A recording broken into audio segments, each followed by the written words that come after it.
Bien, ya por el tiempo, si quieres, vamos empezando, Adrianita. Ok,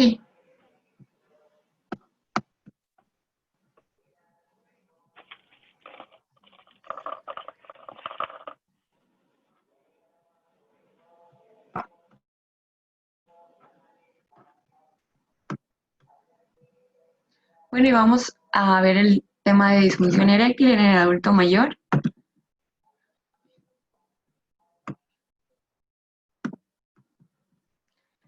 Vamos a tener los objetivos de la clase, definir la enfermedad, identificar el panorama epidemiológico, identificar los procesos fisiopatológicos que se encuentran involucrados, reconocer las características clínicas, conocer la evaluación diagnóstica y los criterios establecidos y establecer un esquema terapéutico, así como las recomendaciones que tenemos que darle a los pacientes. En la definición tenemos que es una incapacidad persistente de conseguir y mantener una erección suficiente para permitir un rendimiento sexual satisfactorio. Aunque no se considera como tal una enfermedad, es un trastorno benigno que afecta a la salud física, psicosocial y va a tener una repercusión importante en la calidad de vida de quienes la sufren, de sus parejas y de sus familias. En la epidemiología tenemos que la disfunción eréctil tiene una prevalencia global de un 52% en los varones de 40 a 70 años no institucionalizados. De acuerdo a un estudio que se hizo en Estados Unidos, la incidencia es de 26 casos por cada 1.000 habitantes. Y en el mundo se encuentran alrededor de 152 millones de varones con disfunción eréctil. Y se espera que esta cifra aumente a lo doble, serían 322 millones en el año 2025. En México, un 55% de los hombres entre 40 y 70 años que padecen diabetes van a presentar esta enfermedad. Y la incidencia en individuos mayores de 75 años es del 50%. La mayoría se va a relacionar con enfermedades sistémicas, uso de medicamentos o ambos. En la fisiología tenemos que una erección es un acontecimiento neurovascular que puede ser modulado por factores psicológicos y hormonales. Estos van a suceder en respuesta a estímulos visuales, auditivos, olfatorios, táctiles, pensamientos y fantasías. Van a estar algunas vías nerviosas, van a estar implicadas en la vía parasimpática a través del ganglio parasimpático, la vía simpática, la vía sensorial a través del nervio pudendo, la interneurona espinal y vías descendentes cerebrales. Vamos a iniciar acá. Tenemos...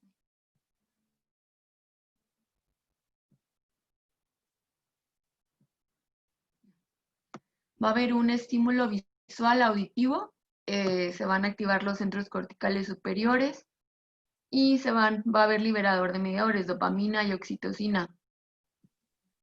Estas a su vez van a pasar al plexo pélvico, quien va a dar la señal al pene, se va a liberar óxido nítrico, guanilato ciclasa, se va a producir GMP cíclico y se va a llegar a una relajación calcio dependiente del músculo liso trabecular del pene, va a haber una vasodilatación y vamos a tener la erección. Una parte importante en esos procesos va a ser la liberación de óxido nítrico, que se va a dar a partir de arginina. Constituye el sustrato para la sintetasa de óxido nítrico a partir de una serie de cofactores se va a producir el óxido nítrico, que va a funcionar como vasodilatador, antianterogénico y antiagregante.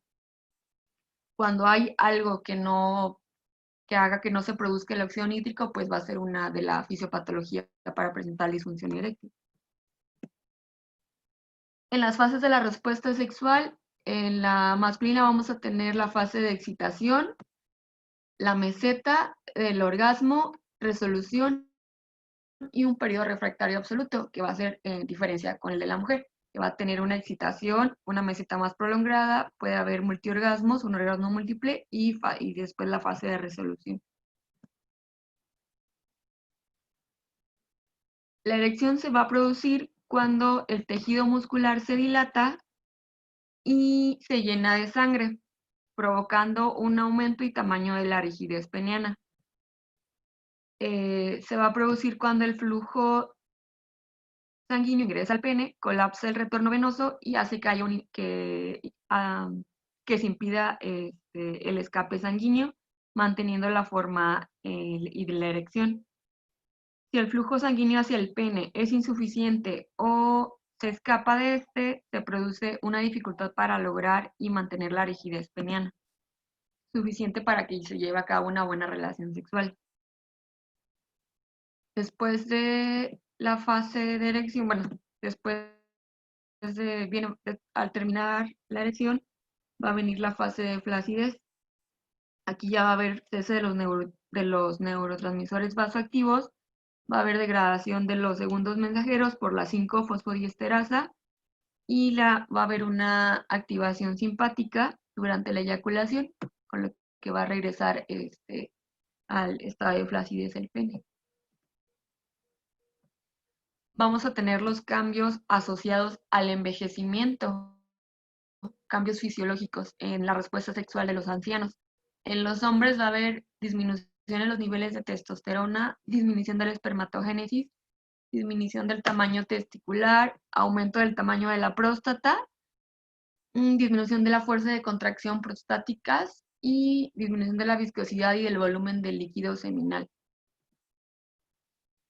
Estos cambios van a impactar en la respuesta sexual de los adultos. En la excitación va a haber una respuesta lenta, se va a necesitar mayor estimulación y estimulación directa para lograr la erección.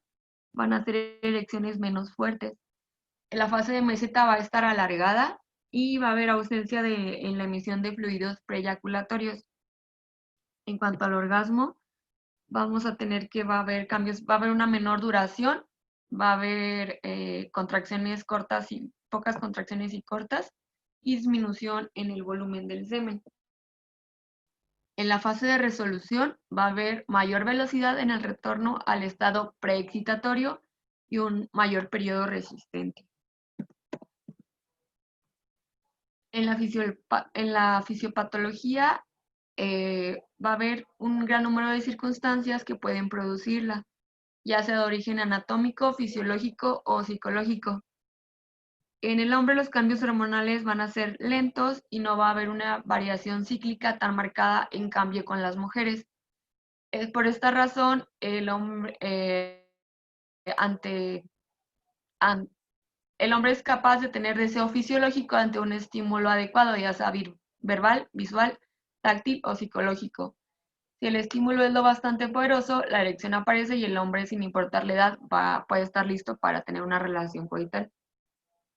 En la fisiopatología va a ser una enfermedad multifactorial, no se puede adjudicar a una sola causa, va a haber, usualmente en los adultos mayores va a haber una combinación de algunos factores entre ellos. Las principales van a ser, las podemos clasificar como causas vasculares, causas neurológicas y hormonales. Las vasculares son las que son las más predominantes y se van a encontrar en un 60-80% de los pacientes con disfunción eréctil.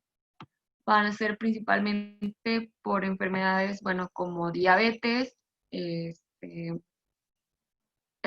asociadas al tabaco, a la dislipidemia, a la hipertensión, a enfermedad de Peyronie, fracturas pélvicas, fracturas de los cuerpos cavernosos, secuelas de radioterapia, secuelas de alguna cirugía, en los adultos mayores principalmente de próstata.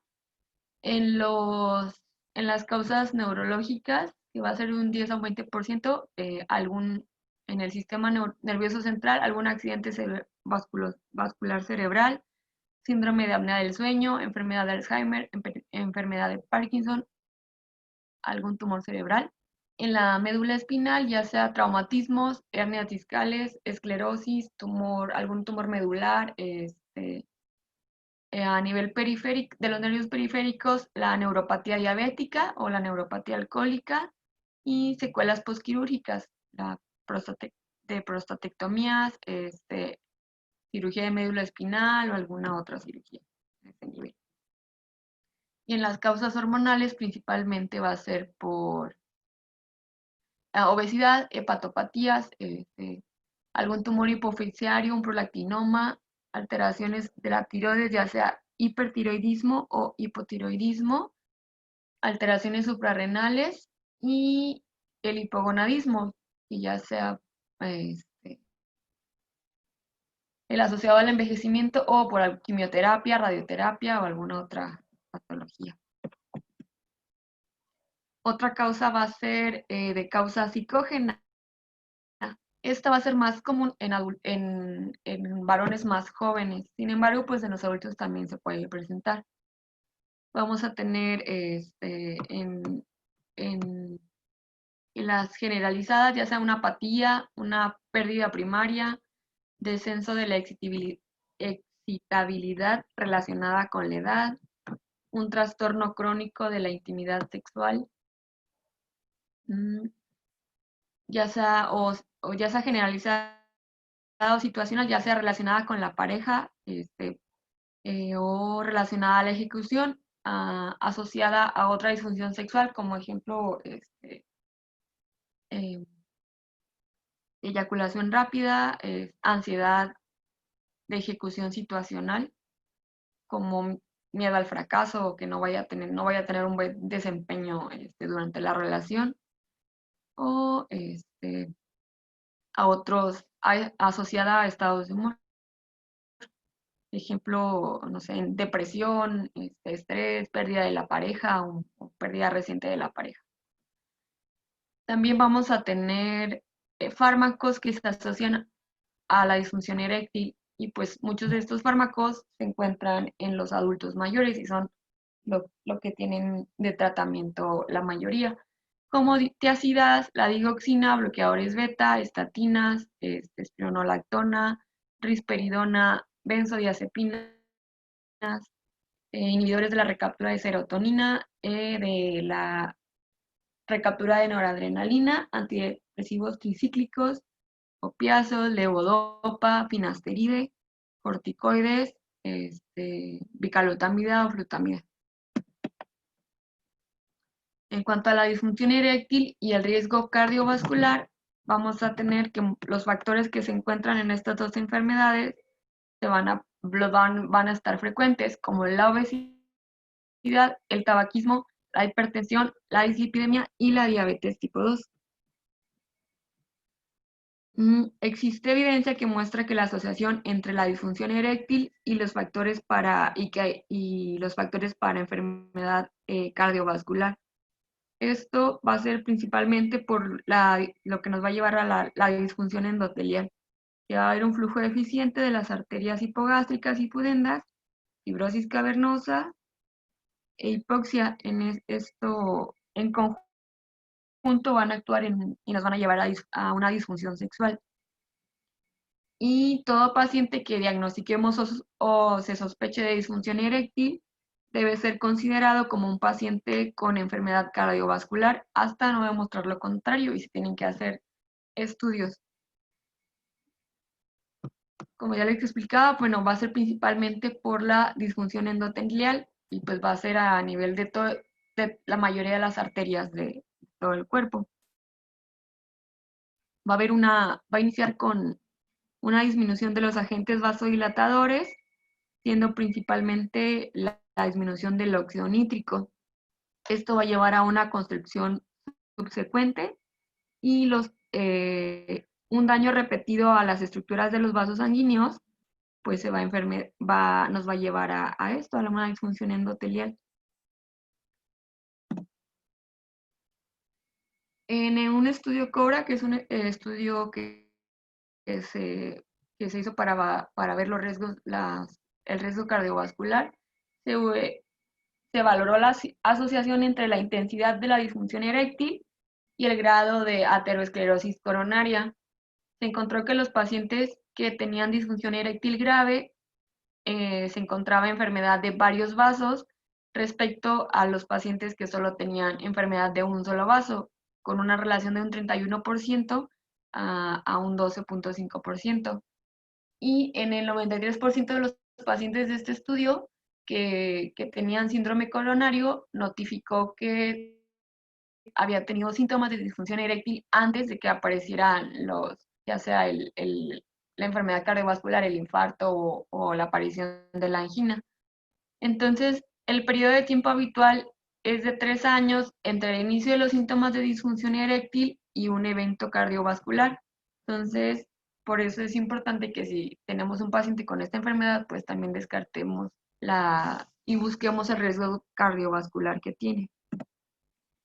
En resumen, vamos a tener que el sedentarismo, la obesidad, la dieta, tabaquismo y estrés psicosocial van a llevar a un grado de inflamación, disminución de la testosterona, disfunción endotelial, va a haber una disminución del óxido nítrico y nos va a llevar a una disfunción eréctil. En cuanto a la valoración clínica y diagnóstica de la disfunción eréctil, el diagnóstico se va a basar principalmente en la historia personal del paciente, en la exploración física y en las pruebas complementarias que necesitemos, o dependiendo de lo que encontremos en cada paciente, las que se van a solicitar. Y es importante también en una evaluación psicológica de los pacientes. Se tiene que crear un ambiente relajado durante la anamnesis para que el paciente se sienta con seguridad y pueda externarnos los problemas que tiene. Los elementos clave, vamos a tener una historia sexual, una historia donde se va a investigar el modo de inicio, la gravedad, la duración de los síntomas, si hay factores precipitantes y qué repercusiones tiene en la calidad de vida. Una historia médica, historia psicosocial, farmacológica y antecedente de cirugías o radioterapias previas. Y en cuanto a la exploración física, pues valorar la presión arterial, los pulsos periféricos, si hay algún soplo, si hay un cambio cutáneo, el reflejo cremastérico, si hay hipotensión ortostática, el tamaño testicular, si hay ginecomastia, distribución de grasa y vello, también para descartar otras como enfermedades como el hipogonadismo. Si hay también exploración del pene, si hay presencia de placas, se realiza tacto rectal para valorar el tamaño de la próstata, si hay nódulos, si hay asimetría o si hay alguna alteración. En el pene, bueno, se va a valorar la morfología, la elasticidad y si hay presencia de placas de fibrosis. Esto para detectar principalmente algo que se encuentra asociado a la enfermedad de Peyronie, que se hace una placa fibrosa arriba de los cuerpos cavernosos y eso hace que el pene tenga una curvatura normal y haga que haya disfunción durante las relaciones sexuales. Los testículos, pues se va a revisar la consistencia, la situación, el volumen, un tacto rectal, como ya les había comentado, valorar los reflejos anales, reflejo vulvocavernoso, valorar los caracteres sexuales para ver si no hay datos de androgenización, de ginecomastia, valorar el peso y la talla. Y en cuanto a la exploración vascular, como ya les había comentado, la TA, la frecuencia, los soplos y palpar los pulsos. Va a haber varias comorbilidades que se van a asociar a la disfunción eréctil, la hipertensión, la obesidad, la diabetes, el síndrome metabólico, la enfermedad cardiovascular, entre otras. Otra va a ser la hiperplasia prostática benigna. Vamos a encontrar que síntomas del tracto urinario inferior, una de las principales va a ser, nos va a llevar a un incremento del riesgo de disfunción eréctil y el trastorno endocrino más habitual va a ser el déficit androgénico en el varón anciano. ¿Cómo lo vamos a ver o cómo se va a buscar este déficit? Ya va a haber afectación de la función sexual, va a haber menos líbido, menos orgasmos, disminución de la capacidad fecundativa, disminución del volumen y la consistencia vascular, reducción de la masa y la fuerza muscular, tendencia a la depresión, déficit cognitivo, disminución del sentido de la vitalidad, del bienestar y de la energía, mala tolerancia, intolerancia a la glucosa, diabetes, síndrome metabólico, aumento de grasa visceral, osteopenia, enfermedad cardiovascular y anemia, entre otros. Y pues todos esos factores de riesgo, el principal mecanismo por el que se van a asociar a la disfunción eréctil va a ser por disfunción endotelial y disminución del óxido nítrico en su mayoría.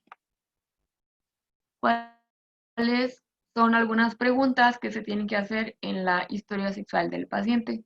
Pues, ¿cuánto tiempo lleva de evolución? ¿Desde cuándo tiene el problema? Si es meses, años, si es algo de inicio reciente, cómo comenzó, si fue una forma insidiosa, una forma progresiva o fue algo brusco, cómo ha evolucionado, si ha ido de menor a mayor o de mayor a menor, a la calidad de la erección, ver si le permite tener relaciones con la pareja, calidad de la erección en otras situaciones, ver si tiene erecciones nocturnas, matinales, si hay, si con estímulos como imágenes o videos, tiene, tiene erecciones, si su deseo sexual es normal o si está disminuido o está ausente, cómo es la eyaculación, este, cuáles son las expectativas del paciente y de su pareja. Y pues a veces esta evaluación se tiene que hacer también con la pareja para ver en qué situación están los dos y si los dos están de acuerdo en buscar qué, qué estrategias se pueden tener o si la pareja no va a apoyar al esposo o a la pareja. Entonces, se tiene que también involucrar a la pareja del paciente. Y bueno, vamos a tener el cuestionario de salud. Este es el TIM. Son 5 preguntas y está validado en la mayoría de los países y hace referencia a los últimos 6 meses. Las preguntas son, ¿cómo clasifica la confianza en sí mismo para obtener y mantener una erección? Y la respuesta es desde muy baja a muy alta. Y la puntuación es de 1 a 5 puntos. Otra pregunta es, cuando tuvo erecciones con estimulación sexual, ¿con qué frecuencia fueron lo suficientemente rígidas para llevar a una penetración? Durante las relaciones sexuales, ¿con qué frecuencia pudo mantener la erección después de haber penetrado a su pareja? Durante las relaciones sexuales, ¿cuán difícil fue mantener la erección para completar el coito? Y cuando intentó llegar al coito, ¿con qué frecuencia tuvo una experiencia satisfactoria? Y ya, pues, de acuerdo al puntaje que te dé, de acuerdo a cada respuesta que te dé el paciente, pues ya valoras si tienen un puntaje de 1 a 7 puntos, pues vamos a tener una disfunción eréctil grave. Si tenemos mayor a 21 puntos, pues tenemos una disfunción eréctil leve. Este es un cuestionario que pues es rápido, es sencillo y se puede hacer en el consultorio. En cuanto a los estudios que vamos a solicitar, los principales serían una glucemia plasmática, una hemoglobina glucosilada, un perfil de lípidos y niveles de testosterona, dependiendo los cambios que tú encuentres o que sospeches durante tu exploración física. Otros estudios adicionales van a ser un hemograma, una bioquímica, función hepática, antígeno prostático, niveles de TSH y de gonadotropinas. Si encuentras una testosterona baja o sospechas hipogonadismo, pues tendrías que solicitar niveles de prolactina. Vamos a tener también pruebas diagnósticas especializadas. En la mayoría de los casos va a ser posible que se identifique la etiología más probable de la disfunción eréctil durante la exploración física y el interrogatorio. Sin embargo, en algunos casos en los que no se llega a encontrar o se quiere tener una etiología más certera, pues se hacen otras pruebas, principalmente en trastornos eréctiles primarios, en pacientes jóvenes, pacientes con deformidad del pene, pacientes con trastornos psiquiátricos, pacientes con trastornos endocrinos complejos, o algunos motivos médico-legales, o en casos de abuso sexual o de implantación de prótesis de pene. ¿Cuáles van a ser esos estudios especiales? Va a ser tumescencia y rigidez penianas nocturnas. Esto, bueno, se va a evaluar, se hace principalmente con uno de esos aparatos. Durante la noche se conecta y se valoran las erecciones nocturnas que tuvo durante la fase REM. Se pueden hacer igual estudios vasculares, ya sea inyección intracavernosa de un medicamento vasoactivo, principalmente de prostaglandina 1. Esto para valorar la respuesta eréctil, que debe de aparecer a los 10 minutos y durar 30 minutos. Una ecografía dúplex de arterias cavernosas para valorar los flujos arteriales.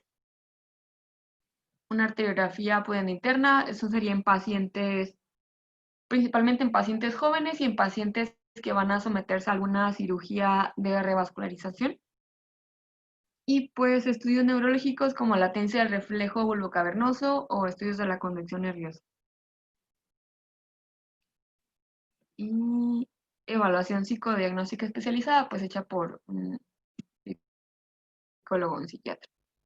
En el diagnóstico diferencial, pues en los adultos mayores vamos a encontrar principalmente la orgánica, que comienza después de los 50 años, va a ser un comienzo gradual, va a llevar una evolución mayor a un año, va a ser una aparición permanente, va a ser constante, las erecciones extracoitales van a ser pobres, va a haber problemas psicosexuales secundarios, problemas de pareja y ansiedad o miedo.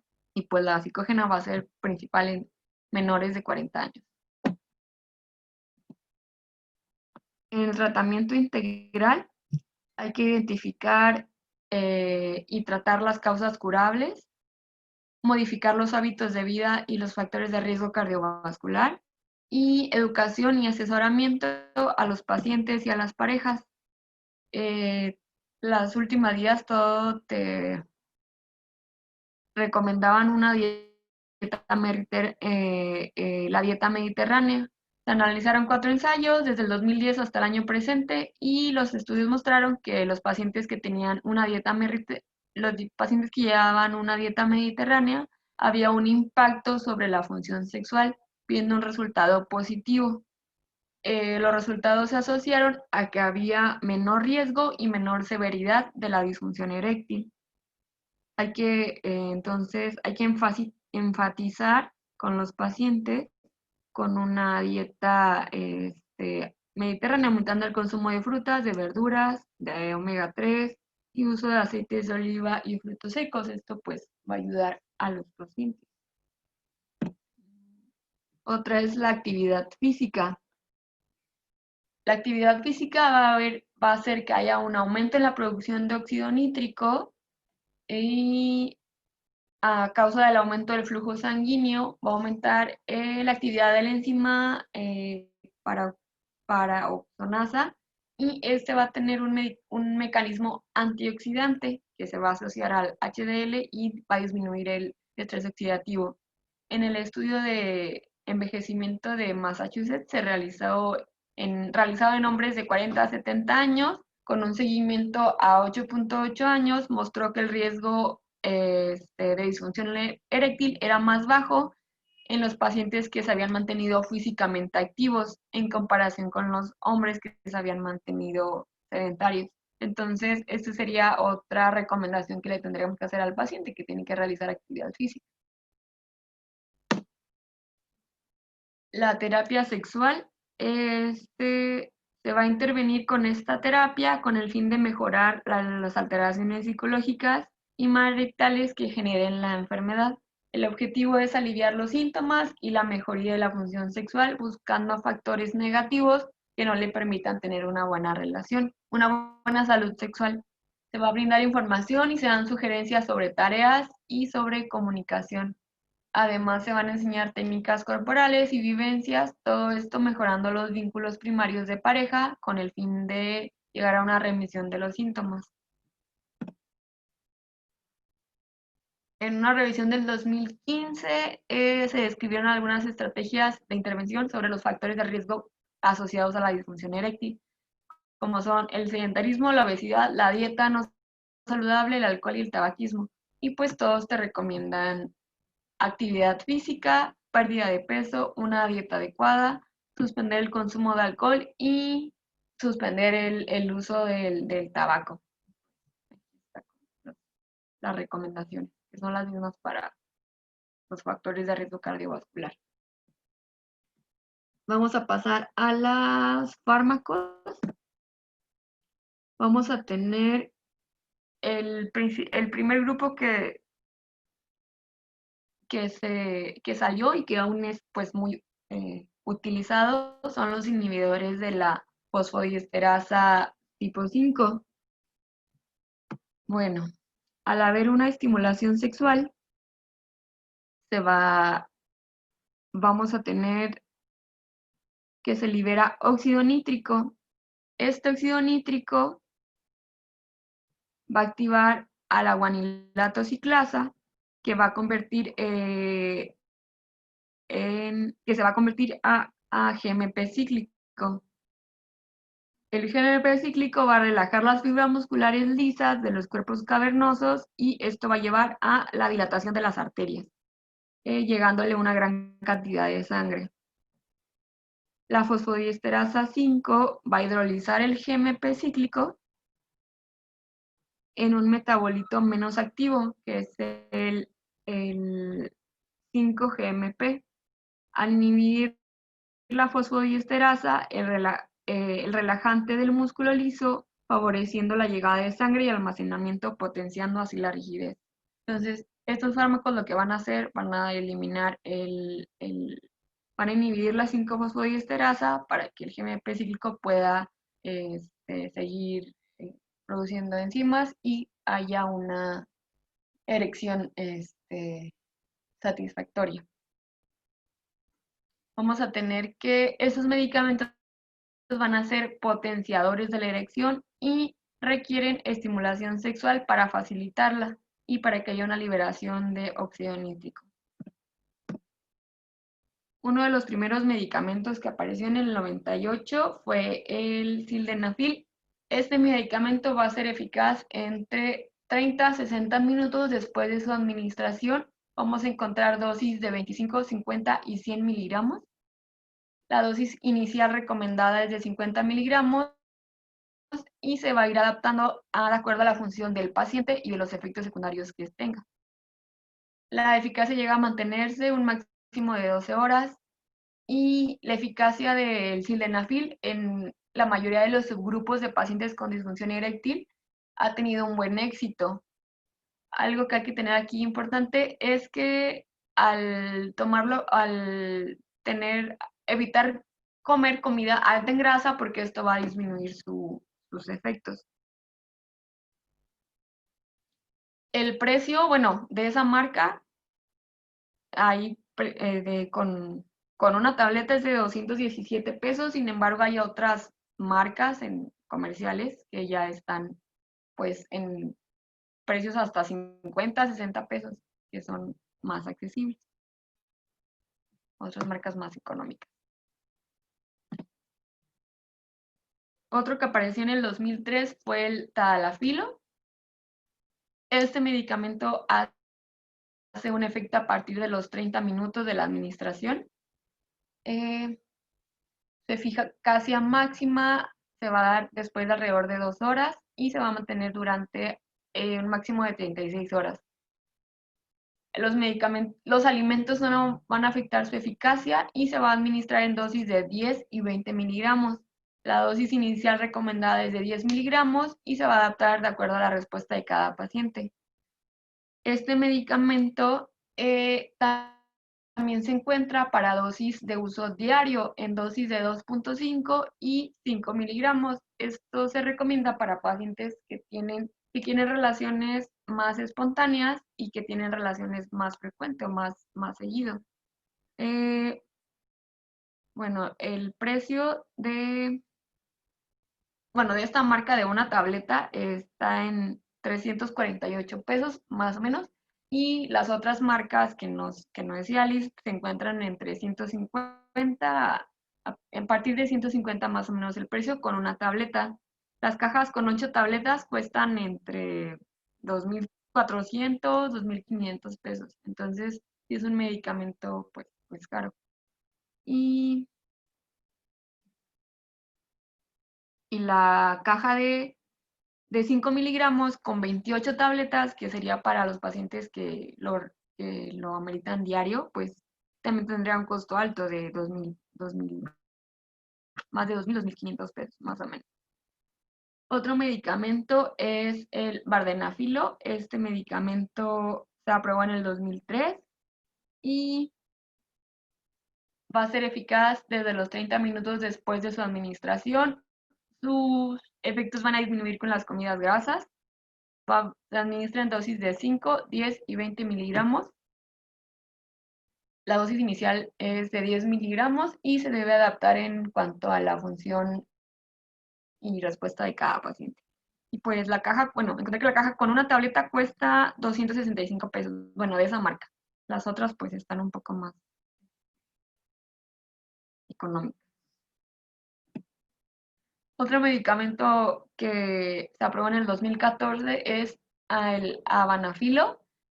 Este es un medicamento que es muy selectivo y muy potente, tiene menos efectos secundarios, vienen presentaciones de 50, de 100 y de 200 miligramos. Se recomienda iniciar con dosis de 100 miligramos y ajustar la dosis. Este va a tener un inicio de acción a los 15 minutos y su eficacia se va a mantener hasta al menos durante 6 horas. Administrarlo con alimentos retrasa el inicio de acción de este medicamento. De este no lo encontré aquí en México y no encontré cuánto costaba. En esta tabla nos muestra los efectos adversos más comunes a los inhibidores de fosfodiesterasa 5. Del sildenafil va a ser principalmente el dolor de cabeza, al igual que el tadalafil, y el tadalafil se va a agregar de dispepsia. El vardenafilo igual, dolor de cabeza, y el avanafilo igual. La mayoría de sus efectos secundarios pues van a ser dolor de cabeza. El sildenafilo también puede provocar rubor, pero no es en todos los pacientes. Y el vardenafilo puede provocar congestión nasal.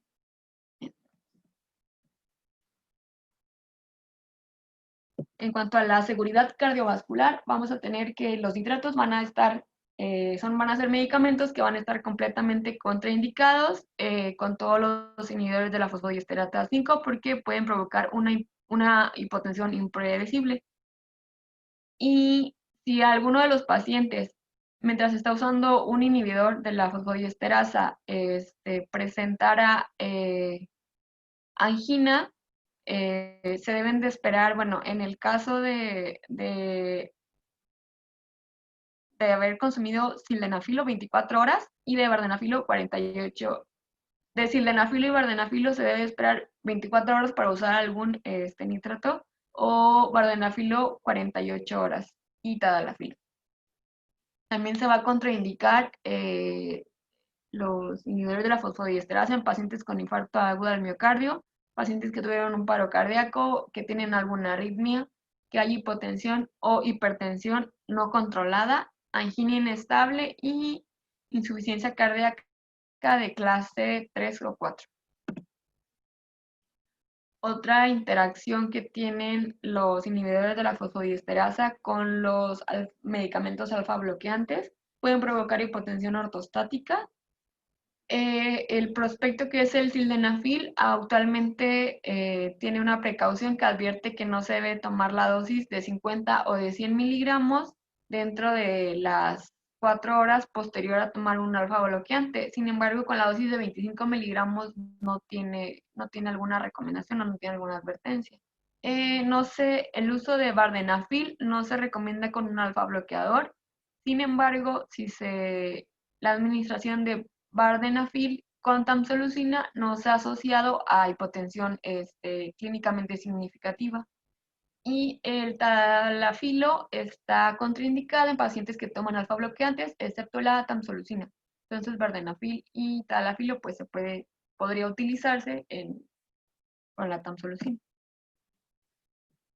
Otro aspecto que tenemos que tener en cuenta van a ser los ajustes de las dosis. Medicamentos que inhiban la vía del del CYP3-4A van a inhibir la degradación metabólica de los inhibidores de la fosfodiesterasa y pueden elevar las concentraciones de estos medicamentos, por lo que se requerirían dosis más bajas. ¿Cuáles son algunos de esos medicamentos? El ketoconazol, el itraconazol, la eritromicina, claritromicina, inhibidores de la proteasa como ritonavir o saquinavir. Entonces, si el paciente toma alguno de estos medicamentos, hay que estar pendientes para hacer ajuste de la dosis. Igual, otros medicamentos que induzcan el CYP 3 a 4 van a incrementar la degradación de los inhibidores de la fosfodiesterasa, por lo que se precisan dosis más altas para tener una buena respuesta. Como los medicamentos pueden ser como rifampicina, fenobarbital, fenitoína o carbamazepina. Y en pacientes con disfunción hepática o renal también se debe ajustar la dosis de acuerdo a la advertencia de cada medicamento. En los pacientes que no responden o que no tienen una buena respuesta a la terapia de primera línea, que son los inhibidores de la fosfodiesterasa, va a ser principalmente por dos razones, ya sea porque están usándolo incorrectamente el fármaco o porque falta eficacia del medicamento. Tenemos que comprobar que se esté tomando un medicamento que no sea falso, porque decía que principalmente estos medicamentos para la disfunción eréctil tenían eran clonados, había muchos medicamentos que eran de mala calidad y no tenían hacían que no tuvieran una buena respuesta. Entonces, valorar o ver qué medicamento, qué marca está utilizando y comprobar que la medicación se ha recetado adecuadamente en las dosis adecuadas y vigilar cómo está utilizando el fármaco el paciente. Y si tiene dudas o algo, explicarle cómo lo tiene que tomar. Y también, si tenemos pacientes que no responden a estos medicamentos, tendremos que buscar o solicitar los niveles de testosterona para descartar un hipogonadismo. En pacientes que se encuentran con hipogonadismo y que se da terapia con testosterona, y aparte con los inhibidores de la 5-fosfodiesterasa, tienen una muy buena respuesta y les va muy bien al ajustar los niveles de testosterona. Sin embargo, no en todos los pacientes está indicada dar terapia con testosterona.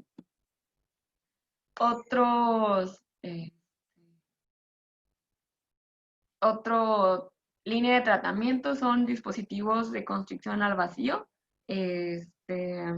Estos van a producir una dilatación pasiva en los cuerpos cavernosos junto con un anillo constrictor que se coloca en la base del pene para retener la sangre en el interior de los cuerpos.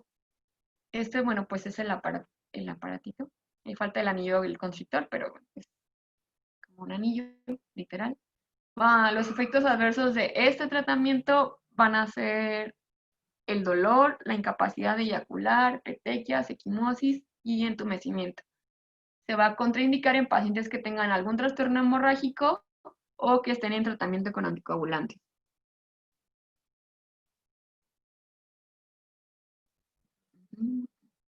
Y el anillo constrictor no debe pasar más de 30 minutos contrayendo el pene, porque pues esto va a llevar a los efectos adversos. y a mayores molestias.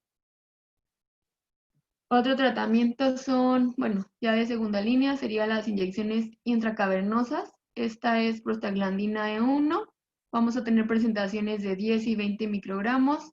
Este medicamento va a ser un iniciador de la erección y la erección va a aparecer al cabo de 5 a 15 minutos y va a durar en función de la dosis que se haya inyectado.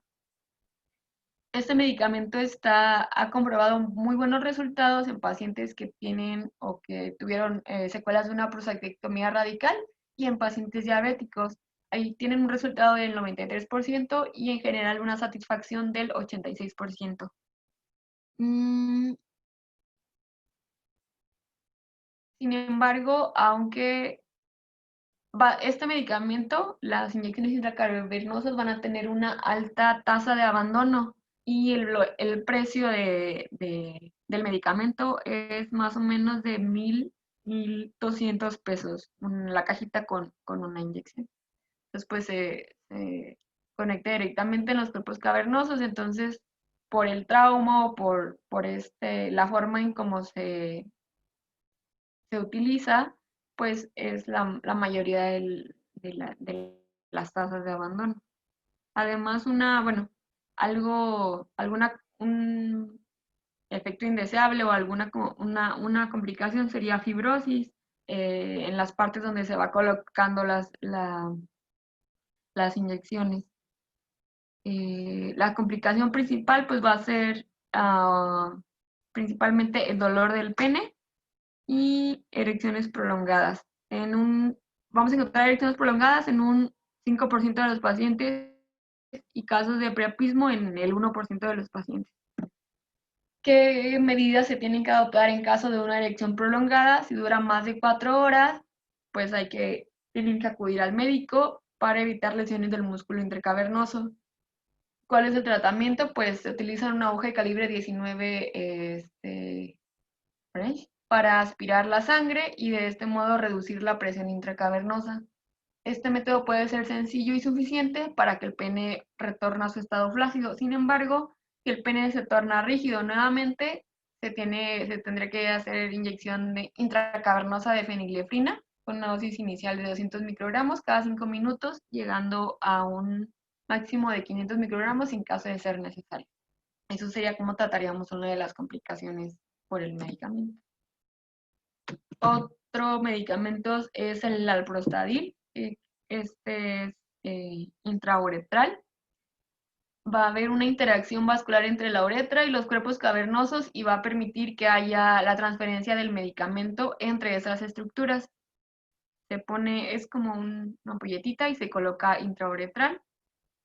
Dosis de 500 y 1,000 microgramos van a llevar a un 30 a 65% de la eficacia.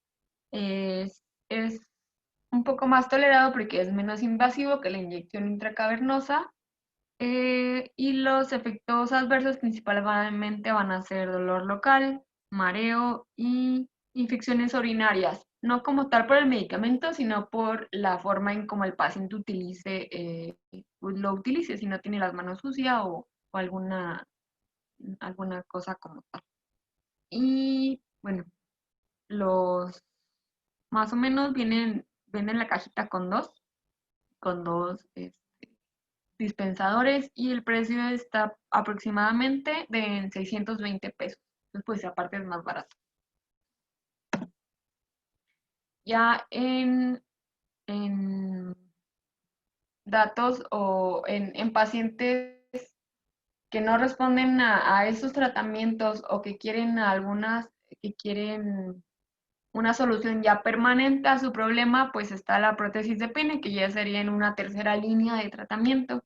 Y pues va a haber diferentes tipos de prótesis, ya sea maleables, que van a ser semirrígidas, e inflables, que van a ser de 2 o 3 piezas. Las complicaciones principales de este tratamiento de la prótesis del pene serían que haya los fallos mecánicos al implantarlo, que haya datos de infección o de erosión o extrusión de las prótesis y pues se tendrá que retirar. Otro es que si es una prótesis rígida, pues el que el pene siempre esté rígido, pues sería algo molesto y pues no todos los pacientes quieren estar con eso.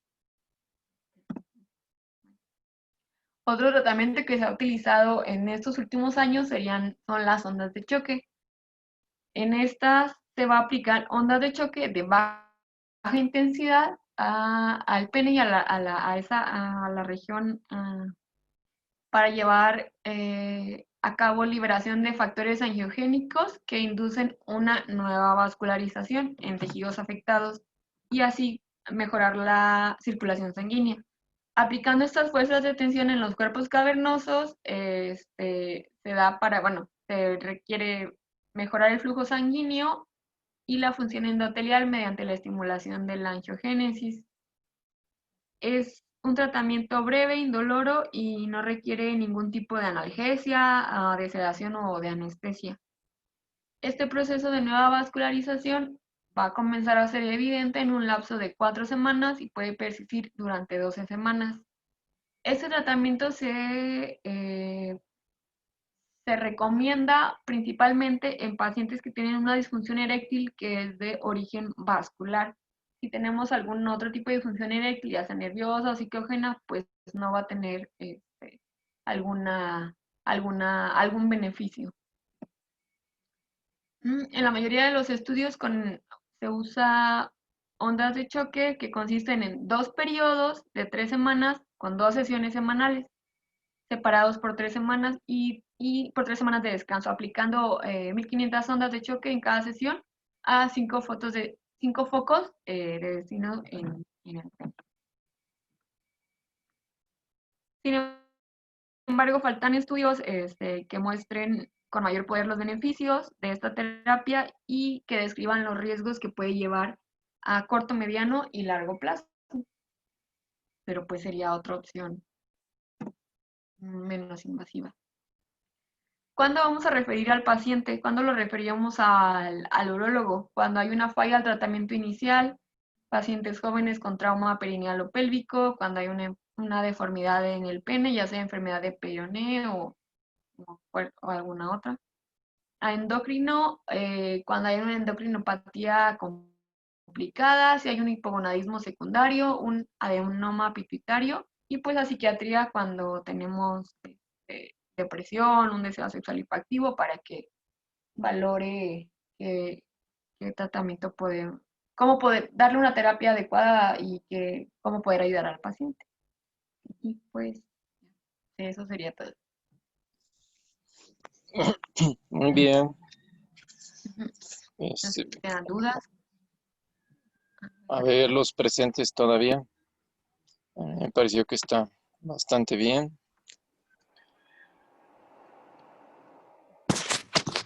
Súper bien, la verdad.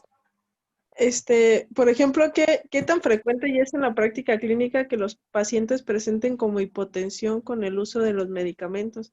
¿Y cuál es el que usted recomienda más y que ve que tiene mejores resultados? De la hipotensión, afortunadamente no la veo tanto, pero sí debes de verificar siempre la farmacología que tiene el paciente previo a, y en su caso, pues ajustar lo más que puedas. Y muy importante, valorar el estado cardíaco. De entrada, ¿no? Luego de los fármacos, depende del índice de actividad que tenga, como lo mencionaba Adrianita. Tengo algunos pacientes que pues, es ocasional, ahí de vez en cuando, como una al mes, cada mes y medio. Y muchas veces pues la pareja, la mujer es la que no desea. La actividad entonces se la lleva muy tranquila y entonces le damos la de una pastillita al día. Aquí habría que evaluar qué respuesta tiene. A mí me gusta mucho en términos globales el Cialis, porque tiene pocos adversos y tiene buena respuesta, además de que la vida media es muy prolongada y evita que se estrese mucho el paciente. ¿Dónde está regresando? Entonces, esa es una. Y luego, pues siempre empezar a una dosis estándar antes de llevarlo a la dosis máxima. O sea que puedes empezar con 10 y luego le aumentas a 20. algunos pacientes, a pesar de todo, van a tener alguna o disfunción o algún adverso que les hace que no lo quieran. Este en particular, en pacientes que son más activos, que dicen, no, doctor, es que yo 2, 3 veces a la semana, pues estoy con mi pareja. Entonces, a veces se ayudan con la tableta diaria de 5 miligramos o alternando en días terciados, perdón, me llegó un mensaje. O sea, cada tercer día, por ejemplo, lunes, miércoles y viernes, martes, jueves y sábado, dependiendo de qué días es su mayor actividad. La de 10 miligramos, una tableta, lunes, miércoles, viernes o martes, jueves y sábado. Y por la vida media larga y la dosis también les va bien y tienen el efecto continuo. Entonces, esa es otra de las recomendaciones que se les puede dar. Definitivamente es muy caro y muchos pacientes pues, no van a poder pagar esta. Y ya ven que ya hay el sildenafil hasta en genérico, farmacias Guadalajara y del Ahorro, son muy baratas, menos de 50 pesos por dosis. Las he visto hasta en 20 pesos. Ajá. Pero la tasa de adversos con este medicamento es muy alta. Así que para que lo tengan en cuenta. Luego, de manera global, lo que yo suelo hacer es evaluar el inicio, ¿no? Y ver que si tiene comorbilidades que también controladas están. Todos los factores de riesgo vasculares que ya mencionó Adrianita, que es bien importante hacérselos así muy, muy marcados, porque no quieren dejar de fumar, por ejemplo. O les encanta que primero la copa, el cigarro, y ya después de la juerga ya se quieren ir a tener actividad. Y pues lo único que hacen es el ridículo, porque nomás no funciona nada, ¿no? Y entonces les digo, bueno, es que si usted no quiere, no va a funcionar el producto. Entonces es cuando pasas a la segunda o tercera línea. Entonces lo que hago es evaluarlos, tratar de estabilizarlos y entonces indicar un tratamiento. Si el tratamiento no funciona, estúdialo hormonalmente. Prolactina, estrógenos, testosterona, y de acuerdo a lo que resulte, pues ya verán. Muchas veces los fármacos que usamos para la presión, para la dislipidemia, pueden generar mayor disfunción eréctil. Y pues si no lo tenemos presente, pues también le estamos dando por un lado para que trate de mejorar su rendimiento y por otro lado los medicamentos están bloqueándonos, ¿no? Muchos procinéticos, por ejemplo, recuerden que la mayoría de los procinéticos, isaprida y metoclopramida sobre todo, van a generar también disfunción eréctil, además de la arritmia. Y pues por ahí tenemos que estar muy, muy enterados de estas reacciones adversas de los fármacos. Una vez que ya les probé, bueno, ya les controlé las migrañas crónicas, ya les probé con el medicamento, no funciona, les mando a hacer su tamiz metabólico, no hay algo más que yo le pueda ayudar, entonces ya lo refiero a urología. Yo en realidad nunca he hecho el protocolo de estudio con los estudios eléctricos y Dopplers y eso, porque ya a mí me gusta más referirlos a uro y para que ellos se sientan también más en confianza y tranquilos de que ya los está viendo el especialista en particular. De las inyecciones, la verdad es que yo de 10 que quizá he conocido, los 10 han abandonado, porque todos se quejan de la vía de aplicación y de los adversos, ¿no? Incluso tuve un pacientito hace muchos años que acabó en amputación porque usé una necrosis. Lo del sistema de vacío es bien triste porque sí se sienten bien incómodos los pacientes. No es algo que les agrade mucho. ¿Acaso igual he conocido a uno que eso era para él la maravilla y nada más de ahí en fuera? No tengo un paciente que lo use a largo plazo y de manera recurrente. Y de las prótesis, sí tengo varios pacientitos que usan su prótesis, pero habitualmente son pacientes relativamente jóvenes con secuelas de cáncer que han sido prostatectomizados con radio y lo que ustedes gusten y pues ya tienen dañado totalmente el nerviecito. Antes también había una presentación de la Prostadil en tableta. Ahorita lo que vi es que ya lo pusieron como en gel. La tableta dolía un montón, los pacientes se quejaban mucho porque no solamente era la introducción, sino el ardor y luego les generaba disuria y disuria que les duraba varios días. Así que más o menos esa es la experiencia que yo tengo. Sí es importante que ustedes tengan en su consultorio alguna escala de medición, porque también es muy frecuente que les pregunten que qué pueden hacer para mejorar el rendimiento. Y entonces hay algunas escalas que nos indican en qué nivel están. Los que ya están en nivel severo, o sea, la verdad que es bien difícil porque casi nunca les van a responder al 100%. Y bueno, los psicógenos son raros en los adultos mayores, esos son más en pacientes jóvenes. De esos yo he tenido varios, pero jóvenes. Y pues sí, les ayuda mucho un poquito de confianza con el medicamento y un tanto de terapia para que se les quite esa situación, sobre todo es por estrés y depresión. ¿Cómo ven? ¿Alguna pregunta? ¿Comentario agregado? Jóvenes, no me dejen hablando solo, me voy a quejar como el doctor. No, Todo yo bien, era todo bien. eso. Yo mi pregunta era esa si tenía pacientes que tuvieran prótesis. Porque no. Sí tengo unos cuantitos. Adiós. No son muchos. Sí. Y la mayoría usa las semirrígidas, a diferencia de lo que mencionabas, Ujú. porque no tienen que andarle bombeando a nada. Ah, bueno, sí.